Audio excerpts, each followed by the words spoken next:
प्रिय विद्यार्थियों, ऑनलाइन कक्षा में आपका स्वागत है। आज जो टॉपिक है वो है कृषि का वाणिज्यीकरण। भारत में कृषि का वाणिज्यीकरण।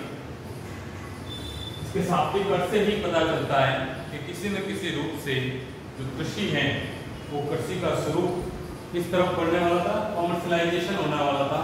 बाजार के अनुसार कृषि फसलों का उत्पादन, यही कृषि का वाणिज्यीकरण।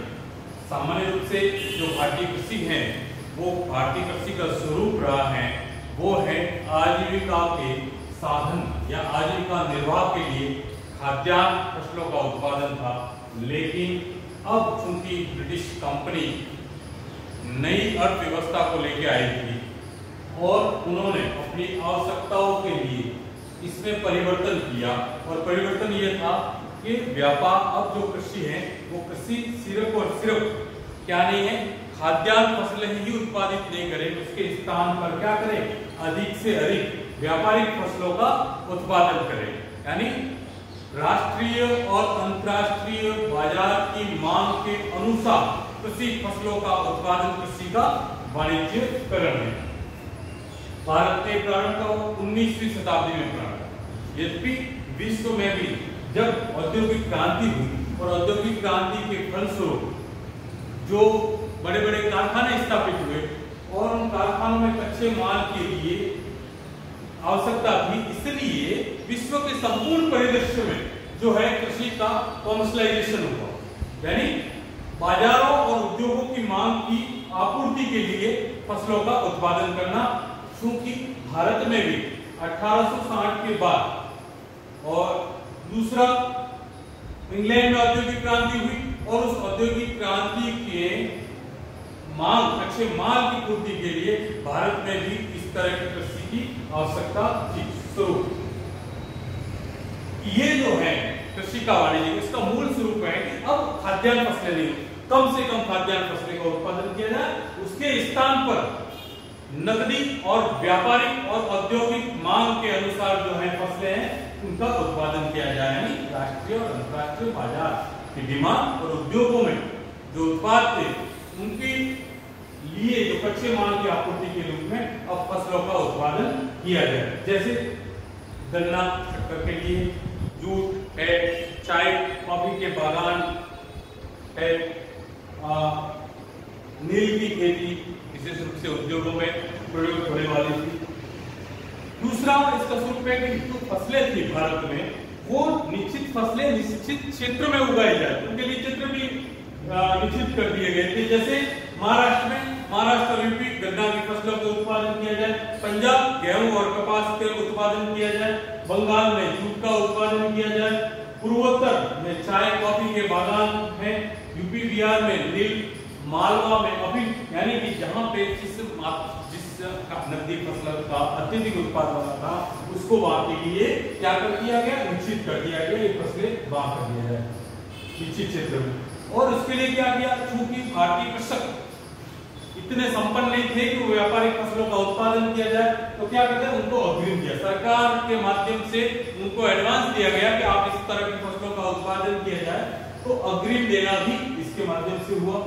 अब इसका स्वरूप क्या था, कारण क्या थे? सबसे प्रमुख कारण अपन पहले ही चर्चा कर चुके हैं, औद्योगिक क्रांति के फलस्वरूप कच्चे माल की आवश्यकता है। यूरोप में विशेष रूप से इंग्लैंड में औद्योगिक क्रांति संपन्न हुई और उस औद्योगिक क्रांति के लिए क्या है, उसके लिए दो वस्तु आवश्यक थी, एक तो कच्चा माल और दूसरा अंतर्राष्ट्रीय बाजार। ये दोनों ही आवश्यकताएं कहां से पूर्ति हो सकती थी, भारत से। इसकी जो प्रथम आवश्यकता थी कच्चे माल की आवश्यकता, बड़े बड़े कारखाने तो स्थापित कर दिया, कच्चा माल कहां से आएगा? तो जो ये राष्ट्र थे, यूरोपियन राष्ट्र, वो चाह रहे थे कि जो औपनिवेशिक राज्य हैं वहां से कच्चा माल प्राप्त किया जाए। इसलिए भारत में भी इन व्यापारिक और अंतर्राष्ट्रीय बाजारों और उद्योगों की मांग के अनुसार जो ये फसलें थी, नकदी फसलें, उनके उत्पादन का मार्ग तय हुआ और भारत में कृषि का वाणिज्यीकरण हुआ। दूसरा था मुद्रा अर्थव्यवस्था का प्रचार। क्योंकि अब विश्व में मुक्त व्यापार की प्रथा थी और मुक्त व्यापार में मुद्रा का अत्यधिक प्रचार होना लगा। पहले भी खाद्यान्न फसलों का उत्पादन था और खाद्यान्न फसलों के साथ साथ जो कृषि उत्पाद था उनका विनिमय तो हो रहा था। लेकिन यहाँ पर 18वीं शताब्दी और 19वीं शताब्दी के प्रारंभ में बहुत अधिक मात्रा में जो बाजार था वो बाजार में किसकी प्रचलन था, मुद्रा का बहुत अधिक मात्रा में प्रसार था। तो मुद्रा के प्रसार हमेशा नकदी फसल और नकद व्यापार की तरफ आगे बढ़ते हैं। रेलवे, सड़क और संचार साधनों का विकास,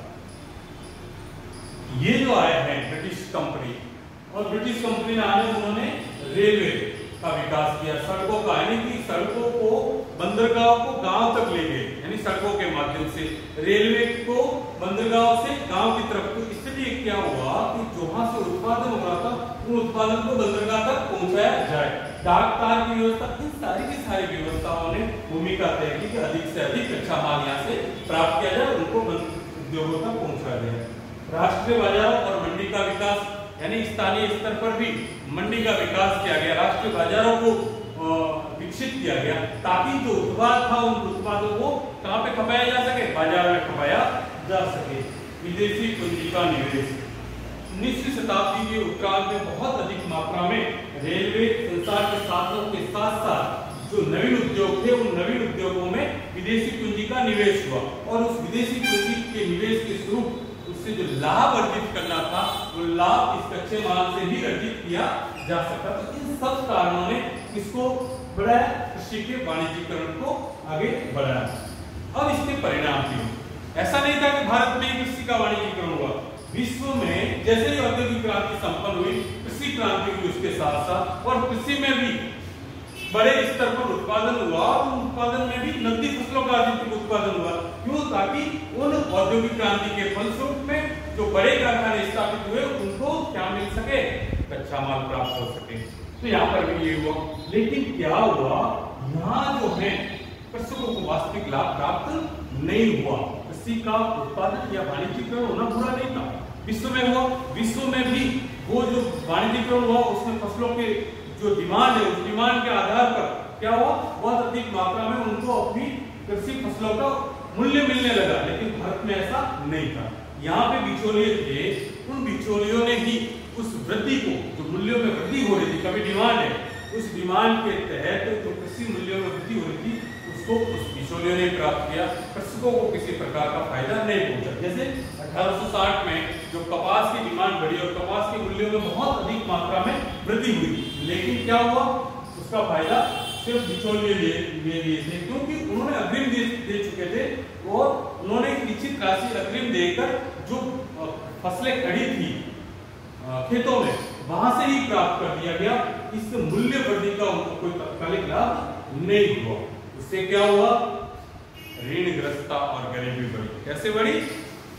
क्योंकि एक तो लगान बहुत अधिक मात्रा में था, लगान के कारण उस लगान को छुपाने के लिए उन लोगों को जबरदस्ती क्या है, ये जो नकदी फसलें थी उसका उत्पादन करना था, और उससे उन्होंने अग्रिम ले चुके थे। इसलिए बाजार भाव के अनुसार, मांग के अनुसार मूल्य वृद्धि का इनको कोई लाभ नहीं प्राप्त हो रहा था, क्योंकि उनको लगान देना था। इसलिए क्या हुआ, ये साहूकारों के पास अपनी जमीन को गिरवी रखते थे या उनसे ऋण लेते थे।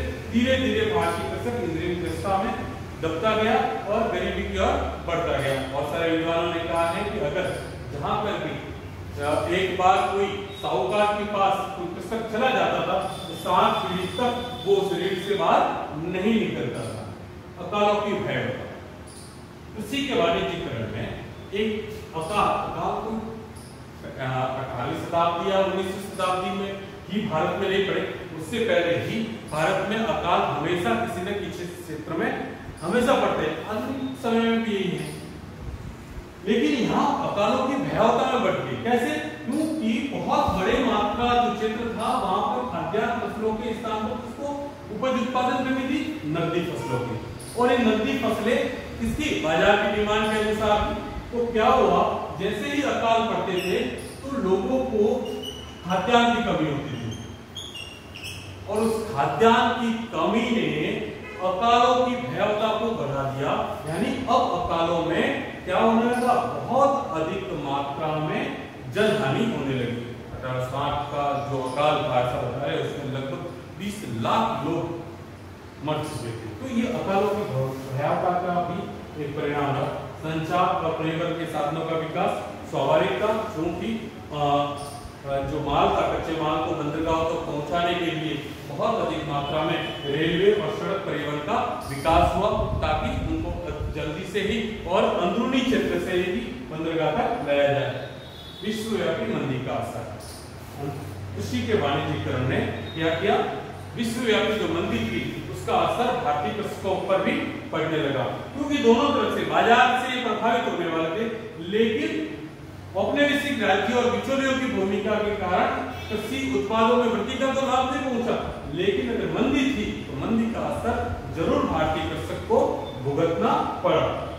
और उस सब के परिणाम स्वरूप क्या हुआ, बहुत अधिक मात्रा में कृषक आंदोलन बढ़ने लगे। जैसे जैसे कृषकों में जागरूकता बढ़ी, जैसे ये कृषक अपने फसलों के उत्पाद के बेचने के लिए जब शहरों की तरफ निकले, तो शहरों से जब उनको बहुत सारे जैसे जो जागरूक कृषक थे, उन्होंने ये जो था लाभ प्राप्ति वाला, उस लाभ प्राप्ति वाले डिफरेंस को उन्होंने जाना, तो उन्होंने कृषकों को अपने वास्तविक हितों के लिए लड़ने के लिए क्या किया, जागरूक किया। इसके लिए एक के बाद एक कृषक आंदोलन भी बढ़ते गए, जैसे दक्कन में मराठा आंदोलन है, नील विद्रोह हुआ 1855 में, बटाईदार बंगालों का आंदोलन हुआ।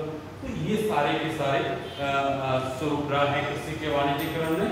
कृषि का वाणिज्यीकरण भारतीय कृषि और भारतीय कृषक दोनों के लिए ही विनाशकारी साबित हुआ। इसका पीछे सबसे बड़ा रीजन ये था कि वो नीतियां जहां एक तरफ औपनिवेशिक राज्य अपने मातृ देश में उन कृषकों को, उन लोगों को लाभ पहुंचा रही थी, लेकिन भारत में वो उसी रूप से उसको परिणित नहीं कर पाए, वो अत्यधिक लाभ स्वयं प्राप्त करना चाह रहे थे।